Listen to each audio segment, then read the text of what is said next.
nobody has to convince you that effective instruction is important to students' academic success. In fact, all things being equal, evidence strongly suggests that teacher quality is perhaps the single greatest predictor of students' academic success.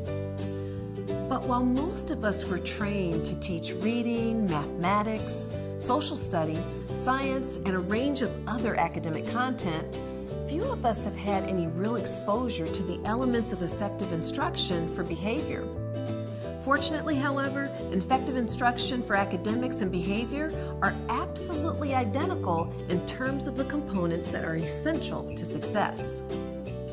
As you're aware, our students do not always come to us with the skills required to be in a positive learning environment, and we'll have to teach those skills. Just to try to keep their attention and maintain their attention. And you do have to build up stamina. At the beginning of the year, you have to, just set it, just do 5 minutes at the carpet, and you have to switch back and forth. You have to, as a teacher, figure that part out. But just our children, our little ones that are coming in, are lacking a lot of these skills. In Modules 1 and 2, you saw how engagement and feedback are essential components of instruction. Now, we're going to discuss some other components of effective instruction for behavior, and we'll do this in 3 main parts. First, we'll talk about developing authentic examples for teaching behavior. Next, we'll discuss modeling and demonstration as a teacher behavior during instruction. Finally, we'll look at how the teacher can facilitate practice to set students up for success.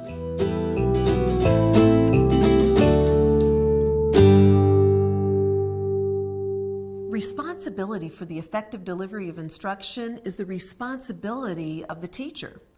The teacher's job is to develop a lesson that maximizes the student's probability for success. Success is maximized when teaching examples are relevant and logically presented, and when the teacher uses examples as opportunities to engage students in the content.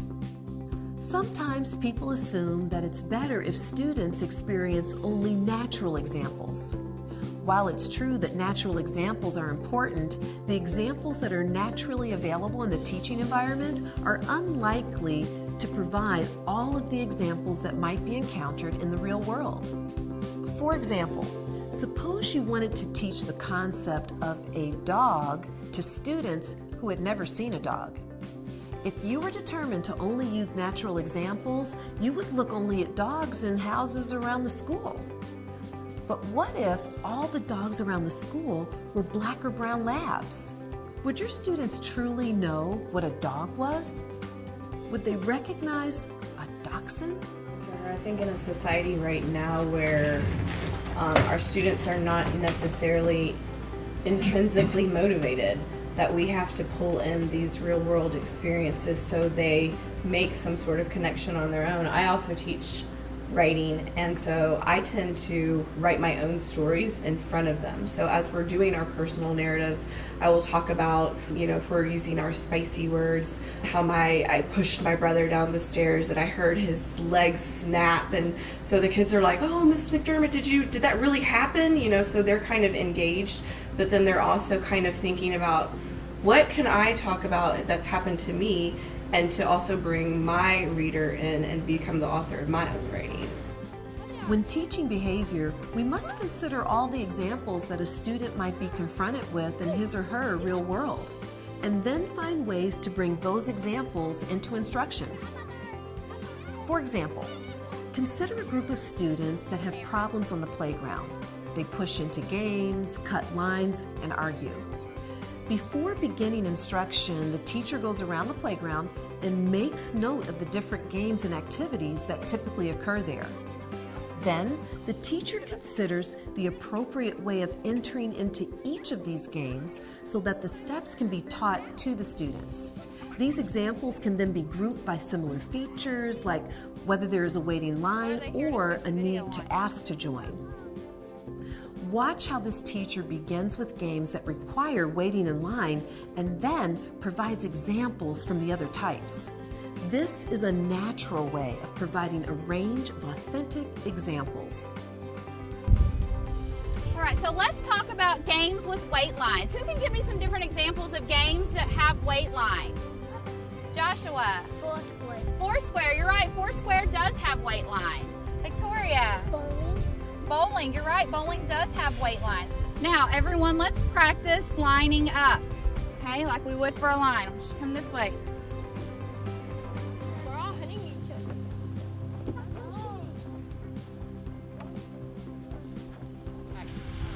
All right, there's one more thing to talk about, you all, and it's about play structure. Who can tell me about the lines we use for the play structures? Desi. There is no. Okay, you're right. There is no line for the play structures. Everyone can just kind of join in, right? But we have to make sure that we're patient and we still follow Price Pride. Notice that the teacher was careful to use only authentic examples from the natural environment for these students. This makes the chances of success on the playground much greater for these students. When considering example selection, there are 3 big ideas. First, the best teaching examples are real world, but they are not always present naturally. Second, teachers must seek out and plan to use the full range of natural examples from across all settings and circumstances that the student might reasonably encounter. Third, in addition to positive examples, teachers should teach when not to use the skill and should be explicit in teaching exceptions or other examples that would be likely to cause failure. Get together with your team and spend about 5 minutes discussing the following. What are some examples of behaviors that your students need to be taught? What is the range of naturally occurring examples that would be helpful for you to consider when teaching appropriate behavior?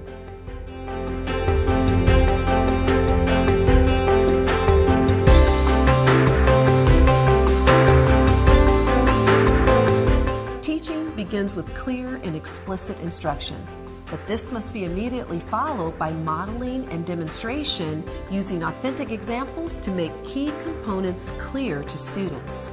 Notice how the teacher here is very clear in setting students up for what is to come next.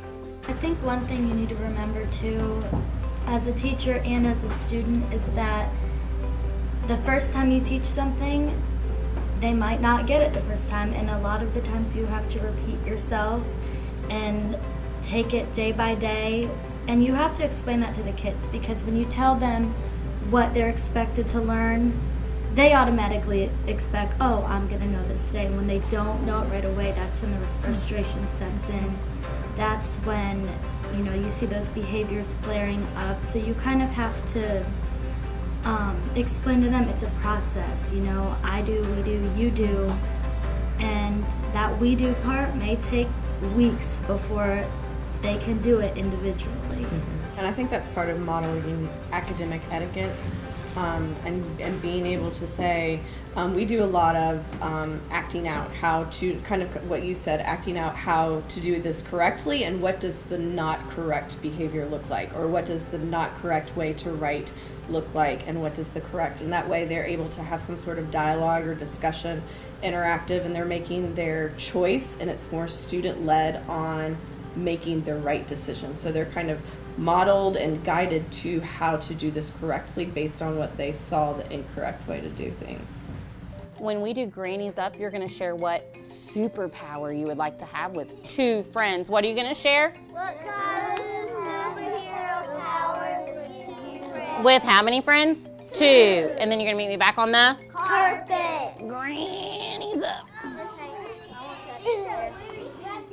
Thank you for sharing. The superpower that I like to have is teleportation power. Teleportation. I thought about that too. Does it make you? Modeling is perhaps the main distinguishing characteristic of effective instruction. Effective teachers are masters at demonstrating content and skills for students as a way of helping students understand how to be successful. Modeling is more than simple teacher demonstration. Well, going off that, even the opposite direction, like when you're feeling upset or mad or whatever, like expressing it in a way and explaining to them, like, well, I'm really mad right now, but this is what I'm going to do to handle it, so next time they can try. You're being a role model for how Yeah, to for handle sure. your I know one of the main things that I like to model is when I make a mistake, because kids expect to be perfect. And so sometimes I'll make a mistake on purpose so that they can catch me. And then I'll say, oh, I'm so sorry. I didn't mean to do that. And I model how to be humble and how to apologize and how to fix it. And I think that helps them to honor that when it's their turn, when they make a mistake. I think modeling their language and their speech is big for elementary school kids because they don't know correct grammar. Just repeating back to them their sentence so that they can repeat it back correctly, that's just one of the basics ways to start for them. Effective modeling involves physical demonstration along with verbal explanations, calling attention to the physical components and questions to engage the students with the model. Notice how I'm putting my finger here. Watch these examples of effective modeling. Look for how the teacher engages the students and uses physical and verbal modeling components. All right, boys and girls, today we're going to go back over our strategy called 6 on the floor. So anytime we're at centers, anytime we're at our desks, we're going to be sitting down, we're going to practice what is called 6 on the floor. Let me model for you what 6 on the floor looks like. So I have my chair, I'm going to sit down like this. It's 6 on the floor because how many feet do I have on the floor? 2. How many legs of the chair are there? What is 4 plus 2? 6. So I have 1, 2, 3, 4, 5, and 6. This is called 6 on the floor. This is how we sit down no matter where we are in the classroom, okay? So let me ask you a question. Is this 6 on the floor? Okay. What about this? Is this 6 on the floor? 1, 2, 3, 4, 5, and 6. Okay. What about this? Is this 6 on the floor? Yes. Yes. How about now? Is this 6 on the floor? No. It's only 4 on the floor. Why is this not acceptable and this is acceptable? Yes. Because there's only 4 on the floor and the front 2 of the chair are off. Exactly. And is 4 on the floor safe? No. Is 6 on the floor safe? Yes. Yes. Is this 6 on the floor? Yes. Okay. What about this? No. No? Why isn't this 6 on the floor? Yes. Hey, whose turn is it now? My turn. Hey, what did you roll? Roll the 6. And what letter are you writing? D. Good job. Okay. Okay, Prince, next time you write your D, watch Miss Graham. Okay, we go down, up, and around. Lowercase d's. Down, up, over, and around. Okay? Good job. Okay, it's your turn, Preston. Let's see what he rolls. Guess what? He rolled the same letter. Let's see if you know how to write it. Around, down, up, and around. Way to go. Lowercase. Down, up, and around. Way to go. Hey Shay, can I help you with this? What's going on? Oh my gosh. No, I went to water park this year. I stubbed my toe up. I ran into a chair. I can't see anything. Shay, I'm sorry, I can't even think about what I was talking about with you. Oh, Carter, expectation number what? 2. Expectation number? 2. Raise your hand for permission to speak. Why is that so crazy? Thank you, Carter. Why was that so crazy? Someone tell me why we should never, ever do that. Why should we never, ever do that, Brennan Schramm? Oh, Brennan, I'm sorry. I have to pause you and interrupt you because I have a couple of people that are not showing you that they care. Fix it. Thank you. When considering modeling, there are a few key considerations. First, because modeling is such a powerful tool, it should be used as part of all instruction of novel content.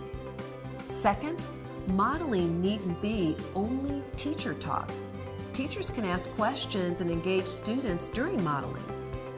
Third, teachers should be explaining all physical modeling so that the students can understand what is happening and what is important. Get together with your team and think about the behaviors with which your students most need instruction. How would you model these behaviors for your students? What would you say while modeling? And finally, what questions would you ask to keep them engaged?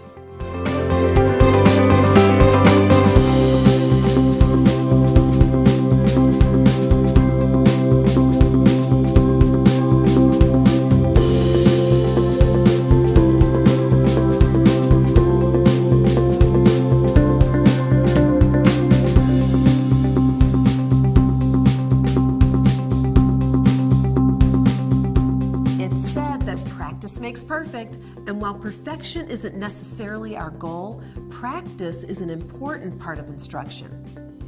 The concept of errorless learning means that we, as the teachers, develop our instruction and the learning environment to minimize errors. Practice should not be considered a test for students. Rather, it is an opportunity to feel comfortable and to gain confidence. That's why guided practice is the first step after instruction. We aren't setting the student free yet. We first provide a set of prompts and reminders to guide students through to success before gradually giving them increasingly more room to be independently successful. Watch these examples of guided practice with behavior. I need for you to stop. We're going to be a great listener. I need for you to be an active listener. And what should we do with our hands? Let's get those hands down. Good. Okay, when I call your table, quietly come up to the carpet. And I want to see if table 2 can come up quietly. Show me what you need to do with those hands when you come up to the carpet. And table 1, come out and join us. I like the way we walked out nice and quietly. Perfect job. Now let's kind of remember, what should we do with our hands when we come out and we're trying to be an active listener? Put them in your lap. Wonderful. What should you do with your eyes? On the teacher. Very nice job. And then lastly, what should we do with our ears? Listen to the teacher. Wonderful. Are we ready? Remember, we've been talking about being responsible walkers out in the hallway. So let's see what that looks like. I'm not going to tell you. I want to see if you can remember. What should your feet be doing? What should your hands be doing? You're being responsible. You're walking quietly down the hallway. You're doing the right thing. I like that you have your hands where they should be. What should your eyes be doing? You're doing the right thing. You're using our pride that we talk about. Perfect job. We know that the more a student practices with a skill, the more fluent he or she becomes. That is, they can engage in the correct behavior without reminders and without having to think about it. It becomes automatic. The question for most teachers is how to provide practice that is not overly laborious and boring, making students hate the content. You may have heard of this expressed as drill and kill, and this is something that needs to be avoided. I teach first grade, so my kids, they're still emerging writers and emerging readers. So a lot of, anytime that we start something, we do it all together so that they can know my expectations of it. Here's what a really good example looks like. And then, maybe the next day, then I'll start them off. Like if it's writing or something, I'll give them a sentence frame, but I'll only give them the stem, and then they'll continue on, finishing it with their own thoughts, their own feelings. And then, we'll do that for a few days, and then maybe by the next week they're ready to do it independently. But I'm still, walking through the room, looking over their shoulder. Oh, that's really good. I'll put a little check mark or a smiley face just to encourage them to continue the behavior and recognizing, oh yeah, we did talk about that all together. So let me continue doing that. So Ms. Fisher will keep smiley facing and checking our papers. Effective practice occurs in smaller chunks and over a length of time. Large repetitions all at once are not as effective and can lead to student boredom or even revolt. Consider learning to golf or play a guitar. Spending several hours at one time would not be as effective as spending 15 minutes every day for weeks. Whenever we have the practice with I statements, we'll start with I feel, and whenever a kid hasn't done it before, they have no clue what a feeling word is, and so you have to go through, well, I feel, well, there are a whole lot of feelings, and so we'll pick one, and then I feel blank because what happened that made you feel that way, and next time, or I would really like it if this would happen. And so we start with sentence prompts and slowly wean them away. And I have some of my students now where I can just say, I feel really, really angry when she steps in the back of my shoes. And I really wish she wouldn't do that. Okay, well, let's talk to her. So it's starting with the prompting and then pulling bits and pieces away of me saying things until they're able to state the whole thing.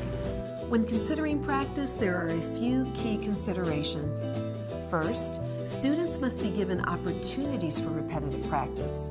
Research is very clear that this is an important part of learning. Second, guidance is necessary to generate high success and confidence.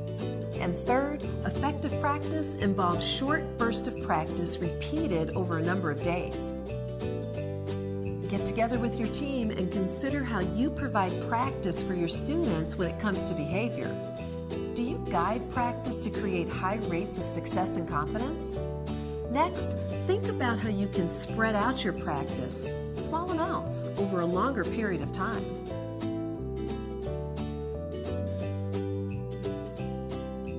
Between now and your next monthly meeting, think hard about your modeling and practice opportunities. Go back and model some key behaviors and provide some guided practice in your classroom. Be prepared to describe your experiences with this at the start of the next meeting.